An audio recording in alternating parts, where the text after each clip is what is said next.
You don't raise taxes during a recession. And what we're going to talk about here tonight, there are some bad assumptions that were made that are destroying our country and that are destroying our budget, our economy, and just killing jobs in America and creating a whole lot of hardship. But it doesn't have to be that way. There is potentially good news, but we just have to follow the principles just like airplanes follow aerodynamics. We have to follow the principles of economics. And one of those, you just got to the bottom line, is you've got to ease off on the taxes. And there's a logical reason for it. Let's just take a look, though, so people understand the gravity of what we're looking at. This is who owns our debt. This debt is created because we're promising all kinds of benefits to American citizens, all kinds of promises that we're going to give them health care, and we're going to give them housing and food and education and all the stuff that the Soviet Union also promised their citizens. And who's picking up the tab? A lot of foreigners are buying our debt. Here it is. Foreign holding of American debt was 5% in 1970. That was when I graduated from college. Foreign holdings, 1990, 20 years later, go from 5 to 19% in 20 years. Now, 20 years later in 2010, foreign holdings, 47%.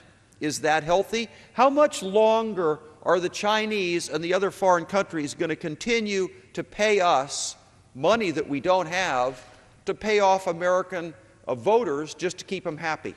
This is a glide path that will end up in a crash. The gentlelady, Congresswoman Lummis, has suggested that even now, trying to pull this thing out is going to take a number of years. This isn't something that can be turned around overnight. And I think this 20-year kind of pattern reflects the fact that what we're talking about is really serious here, but it still is basic economic principles. Will the gentleman yield while you're putting up your next chart? I do yield. In May of this year, we issued some Treasury bonds, and the sale was undersubscribed, which means there were not enough countries or individuals who purchased U.S. Treasuries, our debt, at the price at which they are being offered, which means that pretty soon we're going to have to raise the interest rates that we are willing to pay people who purchase our debt.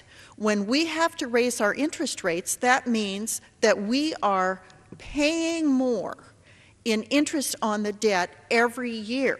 That crowds out private investment from our economy. That makes it more difficult for the private sector to create the jobs that were on this chart earlier.